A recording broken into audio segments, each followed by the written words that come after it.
4 keluarga korban kerusuhan Makassar mendapatkan bantuan rumah Kamis 11 September 2025. Penyerahan bantuan oleh Menteri Perumahan dan Kawasan Permukiman Marwar Sirait bersama Menteri Dalam Negeri Tito Karnavian. 4 unit rumah bertipe 32 tersebut berlokasi di Perumahan Grand Sulawesi, Kelurahan Romang Lompoa, Kecamatan Bunto Maranu, Kabupaten Goa.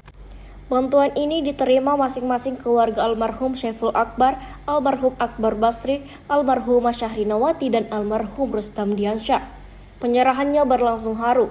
Menurut Marwar Sirait, total bantuan rumah yang disiapkan Kementerian PKP mencapai 10 unit. Dari jumlah tersebut, 4 unit diserahkan khusus untuk keluarga korban kebakaran gedung DPRD Makassar, Sulawesi Selatan. Mendagri Tito Karnavian menambahkan, bantuan rumah subsidi kepada keluarga korban meninggal akibat kerusuhan merupakan arahan dari Presiden Prabowo Subianto. Ia mengatakan Kementerian PKP bekerjasama dengan Kemendagri karena memiliki data. Sementara itu, salah satu keluarga korban, Sulkarnain Basri, mengucapkan rasa syukur dan terima kasih atas perhatian pemerintah.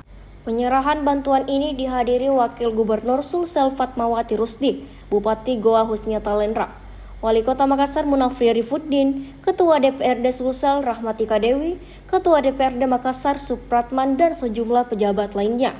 Kabinet minggu lalu sudah menyampaikan rasa turut cita yang sangat mendalam beliau sebagai kepala negara, sebagai presiden, sebagai pemimpin kita, dan Pak Mendagri dan saya datang hari ini mewakili Bapak Presiden untuk negara hadir dan kami tadi sampaikan, Bapak Presiden menyampaikan tegakkan hukum ya, dengan seterang-terangnya dan secepat-cepatnya.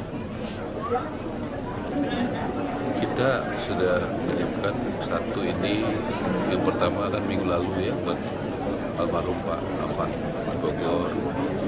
Ya, kemudian hari ini ada 4 di Makassar. Ataupun merupakan mobil khusus untuk terima kasih kepada Bapak Presiden semua menterinya, termasuk Menteri Agama, Menteri Sosial, Menteri Dalam Negeri, Menteri Perumahan dan Pemukiman Rakyat. Arahan dari Bapak Presiden sebagai bentuk atensi dan kepedulian Bapak Presiden dan negara menegaskan kepada Pak Presiden Jokowi dan kemudian Pak Lukman kebiasaan karena kami punya data-datanya Mendagri kita tim bersama mulai untuk menjajaki tentang kemudian jabatan keluarga khusus. Seperti saya sampaikan tidak bisa menggantikan yang sudah wafat, tapi negara peduli dan turut berduka bisa meringankan. Download Tribun X sekarang, menghadirkan lokal menjadi Indonesia.